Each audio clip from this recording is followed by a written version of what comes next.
Tenses एक ऐसा topic जिसको पढ़ा कई दफे, है ना, समझा कई दफे, लेकिन डाउट्स का सिलसिला है कि थमता ही नहीं। तो क्या करें भाई? टेंसेस ऐसे पढ़ेंगे आज जो अंग्रेजी कमाल कर देगी। जी हाँ, टेंसेस की क्लास होगी आज और ऐसे पढ़ेंगे कि आपकी अंग्रेजी पक्के तौर पर कमाल हो जाएगी। चलिए शुरू करते हैं आज की class. Hi guys, welcome to B Banker. स्वागत है आपका आज की क्लास में। मैं हूं प्रीति मैम और आज मैं लेकर के आ गई हूं, मैंने बता दिया आपको क्या, कि टेंसेस वाली क्लास। चलिए क्लास को शुरू करते हैं। उसके पहले चैनल को अगर अभी तक सब्सक्राइब नहीं किया है तो ऐसी ही बहुत ज़्यादा अच्छी क्लासेस के लिए जल्दी से चैनल को सब्सक्राइब कर लीजिए, बेल आइकन भी ज़रूर दबा दीजिएगा। टेलीग्राम पर भी आ जाइए, रोज़ की क्लासेस आपको वहाँ पर फ़ोन पर मिला करेंगी और बाकी कोर्सेज की डिटेल्स वगैरह आपको मिल जाएंगी। चलिए ज़्यादा बातें न करते हुए आज की मेन कॉन्सेप्चुअल क्लास को शुरू करते हैं, जो आपके सारे डाउट्स को ख़त्म कर देगी, आपकी अंग्रेजी को कमाल कर देगी और इस क्लास के बाद फिर टेंसेस की क्लास को दोबारा देखने की ज़रूरत नहीं पड़ेगी। शुरू करते हैं आज की क्लास। सबसे पहले जो चीज़ें समझाऊंगी उसको ज़रा ध्यान से सुन लीजिएगा। जैसे मैं सबसे पहले आपको बताने वाली हूं कि टेंसेस के हिस्से कितने होते हैं, मतलब क्यों आखिर इतना डाउट्स आता है। इसलिए आता है क्योंकि इसके मल्टीपल हिस्से होते हैं, इनको जो है ब्रेकअप्स में पढ़ना पड़ता है ना, गैप्स में पढ़ना पड़ता है। जैसे टेंसेस है तो इसके 3 हिस्से आपको मिल जाएंगे। सबसे पहला है प्रेजेंट टेंस, दूसरा है पास्ट टेंस और तीसरा है फ्यूचर टेंस। जी हाँ, ये 3 हिस्से होते हैं। टेंस जो है वो अगर उसको आप अगर ऐसे पेड़ की तरह देखें तो 3 टहनियां निकली हुई हैं। एक में बैठा हुआ है प्रेजेंट, एक में बैठा हुआ है पास्ट और एक में बैठा हुआ है फ्यूचर। ये चीज सबसे पहले गांठ बांध लीजिए। हो गया, यहां तक बात क्लियर हो गई। इसके आगे अगर बढ़े तो फिर हमें पता ये चलता है कि ये जो 3 टहनियां निकली हुई हैं पेड़ की, ये तीनों टहनियों में से और 4 टहनियां नीचे जो है लटक रही हैं।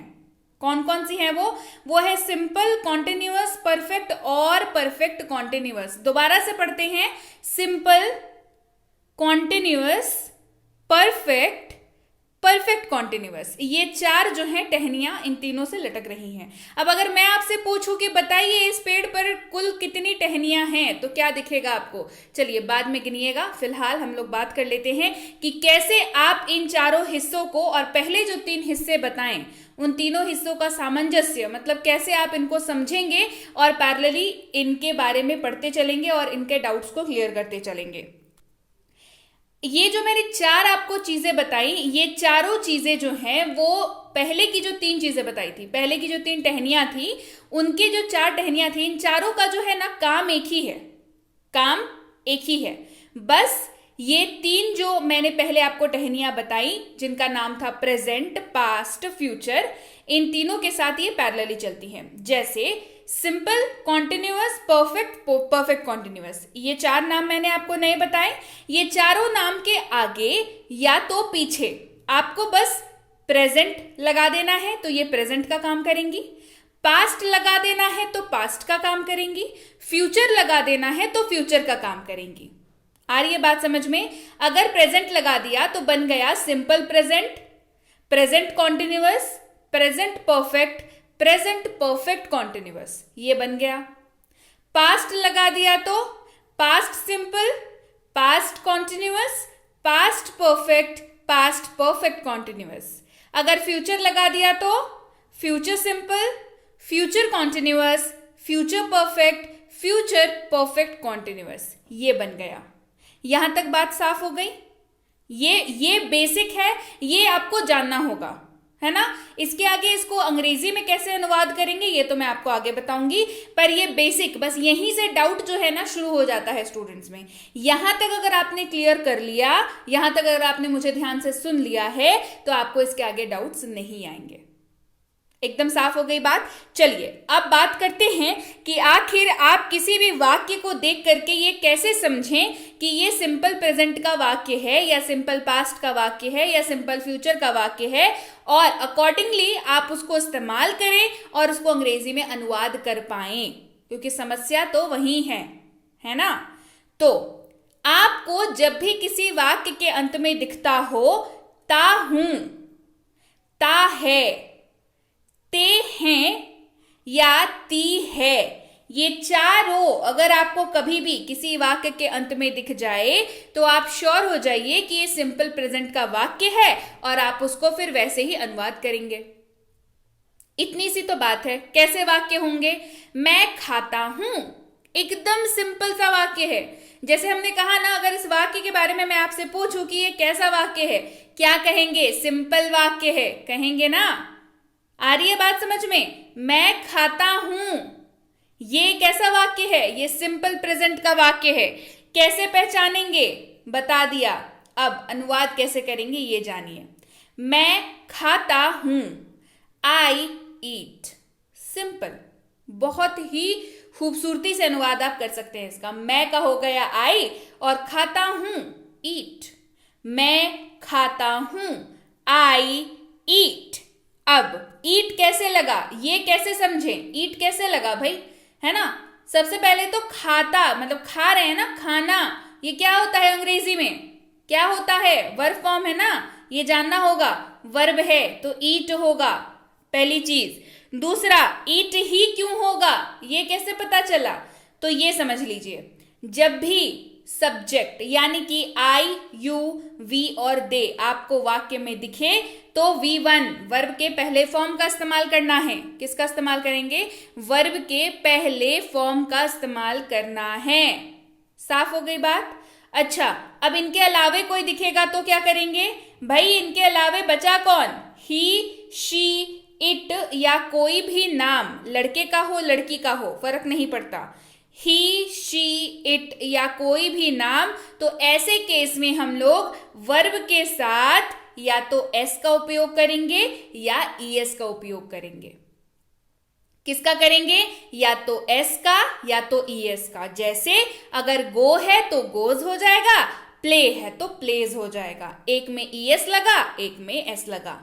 क्लियर हो गई बात यहां तक? चलिए आगे बढ़ते हैं। अब समझते हैं कि किसी भी वाक्य को आप देखें और आपको ये कैसे पता चले कि ये सिंपल पास्ट का वाक्य है। तो सीधे तौर पर आपको ये दिखना चाहिए, या ये, यी, या तो ये दिखेगा या तो दिख जाएगा ता था, ती थी, ते थे। ये दिख जाएगा वाक्य के अंत में, तो समझ जाइएगा सिंपल पास्ट का वाक्य है। जैसे मैंने खाया या मैं खाता था, मैंने खाया या मैं खाता था। कैसे अनुवाद होगा? मैं खाता था या मैंने खाया, आई एट। कैसा अनुवाद हुआ? आई एट। अब समझ लीजिए रूल, जब भी आपको दिखे आई, यू, वी, दे, इस्तेमाल कर लेंगे V2 का, वर्ब के सेकंड फॉर्म का।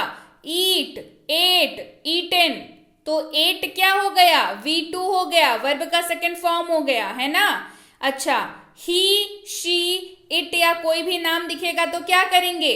भाई V2 ही इस्तेमाल होगा। थोड़ा कम कॉम्प्लिकेटेड रखिए, है ना, चीजों को।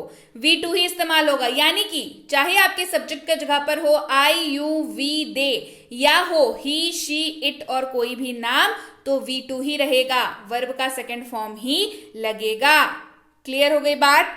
आगे बढ़ते हैं और अगला है सिंपल फ्यूचर की बात करते हैं, यानी कि किसी वाक्य को झट से देखा और पहचान लिया कि सिंपल फ्यूचर का वाक्य है। दिखेगा क्या? ऊंगा, एंगे, एगी, एगा। ये दिख जाए तो क्या समझ आ जाएगा कि सिंपल फ्यूचर का वाक्य है। जैसे मैं खाऊंगा, क्या दिखा लास्ट में? ऊंगा दिख गया। तो क्या समझ आया? क्या समझ आया कि सिंपल फ्यूचर का वाक्य है। मैं खाऊंगा। चलिए अनुवाद देखते हैं इसका। मैं खाऊंगा, क्या हो गया? I will eat. क्या हो गया? I will eat. एडिशन किस चीज की हो रही है? विल की हो रही है एडिशन। मैं खाऊंगा, आई विल ईट। अब कुछ स्टूडेंट्स को कंफ्यूजन होगा, मैम शैल क्यों नहीं लगेगा? तो मैं बता दूं, शैल का उपयोग अब व्यवहारिक तौर पर स्पोकन इंग्लिश में नहीं किया जाता। इसी वजह से शैल पे आपको बहुत ज्यादा दिमाग लगाने की आवश्यकता नहीं है। करेक्ट? चलिए आगे बढ़ते हैं और अब बात करते हैं प्रेजेंट कॉन्टिन्यूअस की। पहला खत्म हो गया, सिंपल वाला हिस्सा ओवर हो गया। अब आगे बढ़े हैं हम लोग और प्रेजेंट कॉन्टिन्यूअस की बात करते हैं। यानी कि किसी भी वाक्य को देखकर जब आपको ये पता लगे कि ये प्रेजेंट कॉन्टिन्यूअस का वाक्य है, सबसे पहले तो कॉन्टिन्यूअस जो शब्द है उस शब्द से आपको क्या समझ आता है। कोई चीज जो लगातार चल रही हो, लगातार हो रही है, कंटिन्यूअस है कहते हैं ना, बस इस चीज को दिमाग में डाले रखिएगा। चाहे प्रेजेंट के साथ लगे, पास्ट के साथ लगे या फ्यूचर के साथ लगे, बस इस चीज को दिमाग में रखिएगा। जैसे क्या दिखेगा वाक्य के अंत में, रहा हूं, रहे हैं, रही है, रहा है, ये अगर दिख जाएगा तो ये प्रेजेंट कॉन्टिन्यूअस का वाक्य होगा। जैसे मैं खा रहा हूं, मैं खा रहा हूं, क्या कहने का अर्थ है कि आप अभी भी खा रहे हैं, कंटिन्यूअसली आप खा रहे हैं, मैं खा रहा हूं, है ना।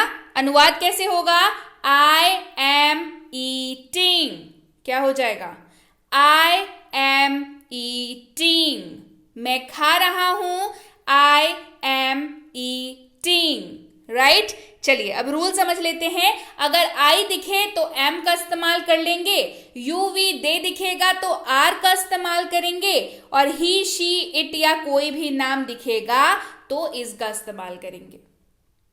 फिर से, आई अगर सब्जेक्ट के तौर पर है तो एम का इस्तेमाल होगा, यू वी दे अगर सब्जेक्ट के तौर पर है तो आर का इस्तेमाल होगा, ही शी इट या कोई भी नाम, लड़की का हो लड़के का हो, अगर सब्जेक्ट के तौर पर है तो इज का इस्तेमाल होगा। करेक्ट। आगे बढ़ते हैं, बात करते हैं पास्ट कॉन्टिन्यूअस की। यानी कि जब आपको दिखे और समझ आ जाए कि पास्ट कॉन्टिन्यूअस का वाक्य है, क्या दिखे, रहा था, रहे थे, रही थी, ये दिख जाएगा तो पास्ट कॉन्टिन्यूअस का वाक्य है। मैं खा रहा था, क्या हुआ, मैं खा रहा था। अनुवाद देखते हैं, आई वॉज ईटिंग, मैं खा रहा था, आई वॉज ईटिंग। समझना जरूरी है कि वॉज कहां लगेगा और वर कहां लगेगा, नहीं तो इसके बिना वाक्य आप लोग नहीं बना पाएंगे। अगर आपको सब्जेक्ट के तौर पर दिख जाता है यू वी दे तो वर का इस्तेमाल करेंगे, क्या दिखेगा तो यू वी और दे दिखेगा तो वर का इस्तेमाल करेंगे। आई ही शी इट या कोई भी नाम दिखेगा तो वॉज का इस्तेमाल करेंगे। करेक्ट। किसका इस्तेमाल करेंगे, वॉज का इस्तेमाल करेंगे। चलिए आगे बढ़ते हैं और फ्यूचर कॉन्टिन्यूअस की बात करते हैं। मतलब ऐसा कोई टर्म जो आपको वाक्य में दिखे और आपको पता चल जाए कि ये फ्यूचर कॉन्टिन्यूअस का वाक्य है, वो है रहा हूंगा, रहे होंगे, रही होगी, रहा होगा, ये दिखेगा तो फ्यूचर कॉन्टिन्यूअस का वाक्य है। मैं खा रहा हूंगा, कैसा वाक्य मिलेगा, मैं खा रहा हूंगा। चलिए अनुवाद देखते हैं, आई विल बी ईटिंग, मैं खा रहा हूंगा, I will be eating. Addition हुआ विल बी का जो कि सबके साथ लगेगा, यानी कि I you we they he she it या कोई भी नाम हो, आपको फ्यूचर कॉन्टिन्यूअस में जब आप अनुवाद कर रहे हैं तो विल बी का इस्तेमाल होगा। करेक्ट। आगे बढ़ते हैं और अब प्रेजेंट परफेक्ट की बात करते हैं। यानी कि सिंपल कर लिया, कॉन्टिन्यूअस कर लिया, अब आ रहे हैं हम लोग परफेक्ट वाला को करने के लिए, है ना। तो परफेक्ट करेंगे प्रेजेंट के साथ, पास्ट के साथ, फ्यूचर के साथ, तीनों के साथ करेंगे। तो ऐसा क्या दिखे वाक्य में कि समझ आ जाए प्रेजेंट परफेक्ट का वाक्य है, वो है चुका हूं, चुकी हूं, चुके हैं, चुका है। या तो ये दिख जाएगा या तो दिखेगा या है, ये हैं दिखेगा, तो ये कैसा है, ये प्रेजेंट परफेक्ट का वाक्य है। जैसे मैं खा चुका हूं या मैंने खा लिया है, मैं खा चुका हूं या मैंने खा लिया है, क्या होगा, आई हैव ईटेन, क्या होगा, आई हैव ईटेन।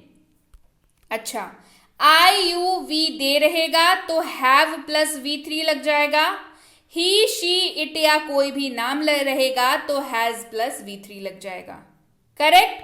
आ गई बात समझ में। आगे बढ़ते हैं, अब पास्ट परफेक्ट की बात करते हैं, जहां पर आपको दिखेगा चुका था, चुकी थी, चुके थे, या फिर या था, ये थी, ये थे।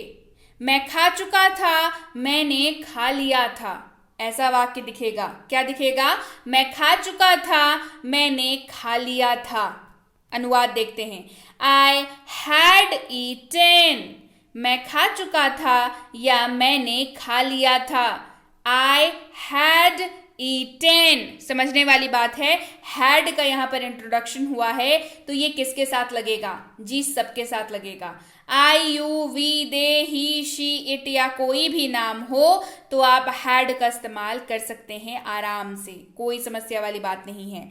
आगे बढ़ते हैं और अब बात करते हैं फ्यूचर परफेक्ट की, जहां पर आपको दिखेगा चुका हूंगा, चुका होगा, चुके होंगे, चुकी होगी, या फिर या होगा, ये होंगे, ये होगी। मैं खा चुका हूंगा या मैंने खा लिया होगा। मैं खा चुका हूंगा या मैंने खा लिया होगा। कैसा अनुवाद होगा इसका? I will have eaten, I will have eaten, मैं खा चुका हूंगा या मैंने खा लिया होगा। I will have eaten। समझने वाली बात कि विल हैव का इस्तेमाल होगा किसके किसके साथ? जिस सबके साथ होगा। I, you, we, they, he, she, it या कोई भी नाम के साथ विल हैव का इस्तेमाल हो जाएगा। करेक्ट? तो यहां पर बात होती है परफेक्ट की खत्म और आगे बढ़ते हैं प्रेजेंट परफेक्ट कॉन्टिन्यूअस की ओर। सिंपल कर लिया, कॉन्टिन्यूअस कर लिया, परफेक्ट कर लिया, अब परफेक्ट कॉन्टिन्यूअस की बारी है। और ये भी सिंपल के, ये भी प्रेजेंट के साथ, पास्ट के साथ, फ्यूचर के साथ, है ना? तो क्या दिखेगा कि समझ जाएंगे वाक्य जो है वो प्रेजेंट परफेक्ट कॉन्टिन्यूअस में है। दिखेगा ता आ रहा हूं, ते आ रहे हैं, ता आ रहा है, ती आ रही है। ये दिखेगा तो समझ जाइए प्रेजेंट परफेक्ट कॉन्टिन्यूअस का वाक्य है। वाक्य का उदाहरण, मैं खाता आ रहा हूं, मैं खाता आ रहा हूं। क्या हो जाएगा अनुवाद? अनुवाद होगा I have been eating, I have been eating। अच्छा, तो I, you, we, they रहेगा तो have been eating तो चलेगा, लेकिन he, she, it या कोई भी नाम रहेगा तो has been eating होगा। क्या होगा? has been eating, यानी कि I, you, we, they दिखे तो have been eating लगाना है। मतलब जो वर्ब है वो उसके साथ have been लगेगा। ठीक है, जो भी वर्ब है, eat हो, go हो, play हो, उसके साथ have been लगेगा। कब? जब सब्जेक्ट के तौर पर I, you, we, they है और he, she, it या कोई भी नाम अगर है तो has been लगेगा। क्लियर हो गई बात? आगे बढ़ते हैं और पास्ट परफेक्ट कॉन्टिन्यूअस की बात करते हैं, जहां पर आपको दिखेगा ता आ रहा था, ते आ रहे थे, ती आ रही थी। ये आपको दिखेगा तो समझ जाइए कि ये पास्ट परफेक्ट कॉन्टिन्यूअस का वाक्य है। जैसे मैं खाता आ रहा था, तो कैसा वाक्य है? ये पास्ट परफेक्ट कॉन्टिन्यूअस का वाक्य है। अनुवाद कैसे होगा? जी ऐसे होगा, I had been eating, I had been eating। अच्छा, समझना है कि had been का इस्तेमाल किसके किसके साथ होगा? तो जी had been का इस्तेमाल सबके साथ होगा, I, you, we, they, he, she, it और किसी भी नाम के साथ, चाहे लड़की का नाम हो या लड़के का नाम हो, had been का इस्तेमाल हो जाएगा। करेक्ट? अब बात करते हैं फ्यूचर परफेक्ट कॉन्टिन्यूअस की, है ना? क्योंकि इसको भी तो पढ़ना है। जी, वाक्य जो है कुछ ऐसा दिखेगा आपको, मैं खाता आ रहा हूंगा। सुना है कभी ऐसा वाक्य? है ना? सुना है क्या? जी नहीं। तो फ्यूचर परफेक्ट कॉन्टिन्यूअस की जहां तक बात करें तो अब ये टेंस व्यवहारिक तौर पर प्रयोग नहीं होता। व्यवहारिक तौर पर प्रयोग क्या नहीं होता, तो इसके बारे में पढ़ने की जरूरत नहीं है। जी हाँ, टेंशन थोड़ा कम लीजिए और जितनी जरूरत है उतनी पढ़िए, है ना? तो फ्यूचर परफेक्ट कॉन्टिन्यूअस, इसको याद रख लीजिए कि फ्यूचर परफेक्ट कॉन्टिन्यूअस का उपयोग जो है व्यवहारिक तौर पर अब नहीं किया जाता। राइट? चलिए एक और एग्जाम्पल लेते हैं और आपकी समझ को और ज्यादा मजबूत और टिकाऊ करते हैं। और वो एग्जाम्पल है ही, जो कि सब्जेक्ट के तौर पर हमने लिया है, और गो जो कि वर्ब के तौर पर हमने लिया है। और जो कि ही के साथ क्योंकि लग रहा है तो उसमें ईएस लग जाएगा। ये बात ध्यान में रखनी है ना? चलिए देखते हैं। वह जाता है, ही गोज, वह गया, he went. वह जाएगा, he will go. वह जाता है, वह गया, वह जाएगा, he goes, he went, he will go. वह जा रहा है, वह जा रहा था, वह जा रहा होगा, he is going, he was going, he will be going. वह जा चुका है, वह जा चुका था, वह जा चुका होगा, he has gone, he had gone, he will have gone. वह जाता आ रहा है, वह जाता आ रहा था, he has been going, he had been going. और ये जो है फ्यूचर परफेक्ट कॉन्टिन्यूअस तब इस्तेमाल होता नहीं, तो not used in spoken English, तो भाई इसको पढ़ना है नहीं, और बाकी सब हमने कवर कर लिया. करेक्ट. अब क्या बचा? अब बचा आपका होमवर्क जो आप करने वाले हैं. होमवर्क है आपके सामने, आपको करना है, सब्जेक्ट लेना है I, play, you write, we eat, he laugh, she sing, they sing. अब भाई आपको इसको किसमें एस ऐड करेंगे, किसमें ई एस ऐड करेंगे, वो आप समझिए, क्योंकि मैंने आपको करा दिया. राइट. और ये सारा का सारा बना करके चुपचाप से कमेंट सेक्शन में मुझे ये होमवर्क बना करके जमा करिए, ताकि मुझे पता चले कि किन्होंने अपना अपना होमवर्क कंप्लीट किया है. और आपके सुविधा के लिए यहाँ पर वर्ब की लिस्ट मैंने डाल दी है. जो जो वर्ब मैंने आपको दिया होमवर्क में, वो सब मैंने यहाँ पर डाल दिया है फॉर्म. ईट, एट, ईटन, और फोर्थ हो जाएगा आईएनजी लग जाएगा, ईटिंग बन जाएगा. Play, played, played, playing. Write, wrote, written, writing. Sing, sang, sung, singing. laugh, laughed, laughed, laughing. Right. तो V1, V2, V3, V4 ये चारों मैंने आपको वर्ब फॉर्म्स करा दिए. सब्जेक्ट मैंने आपको दे दिए, आई, यू, वी, ही, शी, दे, ये मैंने आपको दे दिए सब्जेक्ट्स. अब आप करिए होमवर्क और कमेंट सेक्शन में मुझे बताइए. तो इसके साथ ही ये थी आज की क्लास. उम्मीद है क्लास आपको समझ आ गई, और आज की क्लास के साथ आपके टेंस के सारे डाउट्स क्लियर हो गए. और क्लास पसंद आई है तो क्लास को लाइक करिए, क्लास को शेयर करिए. चैनल को नहीं किया है सब्सक्राइब तो जल्दी से कर लीजिए. टेलीग्राम पर जल्दी से आ जाइए, ताकि आपको वहां पर जो है रोज ऐसे ही क्लासेस की अपडेट्स अपने मोबाइल पर, जी हाँ, घर बैठे अपने मोबाइल पर मिलती रहें. वहां पर आपको फ्री कोर्स अगर करनी है तो बेसिक प्लस स्पोकन इंग्लिश की कोर्स से बेहतर आपको कोर्स नहीं मिलेगा. ये कोर्स अवेलेबल है फ्री में, इसकी ई बुक भी अवेलेबल है. इन केस यू नीड, आप टेलीग्राम पर मैसेज करें और मंगवा लीजिए इसको अपने लिए. मिनी स्पोकन इंग्लिश कोर्स, इसकी ई बुक के लिए भी टेलीग्राम पर मैसेज कर लीजिए. टेलीग्राम पर कैसे मैसेज करेंगे भाई? सर्च करेंगे बी बैंकर, हम लोग मिलेंगे सबसे पहले सर्च. क्यों? क्योंकि इतनी बड़ी फैमिली है भाई, 15,000 से ज्यादा सब्सक्राइबर्स हैं. तो जल्दी से आ जाइए टेलीग्राम पर. तो वहां पर आपको मिलेगा बी बैंकर एजुकेशन सोल्यूशन, जिसमें 15,000 से ज्यादा सब्सक्राइबर्स होंगे. बस वही है ऑफिशियल चैनल. लोगों ने मेरे नाम के भी चैनल खोल रखे हैं, ये देखिए नीचे लिखा हुआ है ना. तो ये इनसे मेरा कोई सरोकार नहीं, इनसे मेरा कोई संबंध नहीं है.